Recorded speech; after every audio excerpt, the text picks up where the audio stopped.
नमस्कार मित्रांनो, सध्याची लेटेस्ट अपडेट अशी आहे की मित्रांनो, बाजारात जे मार्केटमध्ये भूकंप झालेला आहे आणि याचं कारण असं आहे की जो खरा जमिनीच्या स्तरावरील भूकंप नाही, तर तो मार्केटमधला भूकंप झालेला आहे आणि तब्बल 10 लाख कोटींचा चुराडा झालेला आहे. याचं कारण असं की आपण पाहू शकतो की ट्रम्प यांच्या घोषणेने जागतिक बाजार पत्त्यासारखे कोसळले आणि त्यामुळे सेन्सेक्स जवळजवळ 1677 अंकांनी कोसळला व निफ्टीतही 516 अंकांनी घसरण झालेली आहे आणि त्यामुळे तेलाच्या किमतीचा पुन्हा भडका वाढलेला आहे.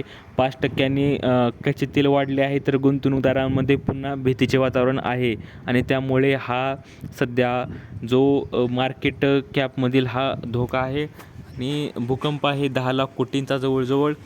तर त्यात आपण संपूर्ण माहिती पाहूया की जे अमेरिकेचे राष्ट्राध्यक्ष डोनाल्ड ट्रम्प यांनी इराणसोबत विराम दिला होता, परंतु आता जगभरातील शेअर बाजार पत्त्यासारखे कोसळलेले आहेत आणि युद्ध डबल सुरू झाल्यामुळे भारतीय शेअर बाजारात तर भूकंप आला असून 1677 अंकांनी सेन्सेक्स कोसळला आहे. तर आपण पाहू शकतो की कारणे काय आहेत. याचे प्रमुख कारणे या घटकामुळे दबाव वाढला आहे. पुन्हा अमेरिका इराण तणाव पुन्हा वाढला आहे. तर अमेरिकेचे आज राष्ट्राध्यक्ष डोनाल्ड ट्रम्प यांनी तेहरानशी कोणत्याही प्रकारची चर्चा करण्याची इच्छा नसल्याचे स्पष्ट म्हटले आहे. तुर्कीची राजधानी अंकारा येथे नाटो शिखर परिषदेत त्यांनी हे वक्तव्य केले. नंबर 2 हे पहिलं कारण तर कच्च्या तेलाच्या किमतीत वाढ आहे. तर ब्रॅड क्रूडच्या किमती प्रति बॅरल $78.35 पोहोचल्या आणि कच्च्या तेलाच्या किमती वाढणे हे भारतासाठी प्रतिकूल मानले जाते, कारण भारत हा जगातील 3ऱ्या क्रमांकाचा सर्वात मोठा तेल आयातदार आणि ग्राहक आहे. जागतिक बाजारावरही परिणाम आहे. दक्षिण कोरियाचा कोप्सी आणि जपानचा निक्केई 225 अंकांनी घसरलेले आहेत. अमेरिकेतील बाजार हे मंगळवारी घसरणीसह बंद झाले होते.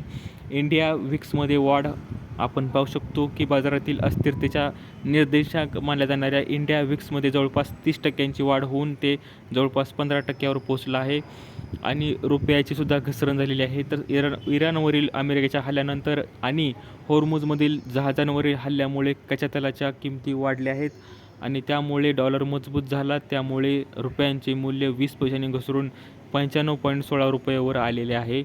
तर सध्या बाजाराच्या पडझडीनंतर प्रमुख समभागांची झालेली स्थिती आपण पाहूया की HDFC आपण जो आहे तो HDFC, Kotak, ICICI, Jio financial आणि माहिती IT मध्ये जे आहे ते TCS company, Infosys, tech Mahindra आणि जो मोटार उद्योग आहे त्यात आपण पाहू शकतो की Maruti Suzuki, Mahindra and Mahindra motor, Tata Motors, Bajaj auto, Hindustan Unilever, ITC, Tata consumer, Britannia, HPCL, BPCL, Reliance industries आणि ONGC एवढ्या कंपन्यांना हा फटका बसलेला आहे 10 लाख कोटींचा.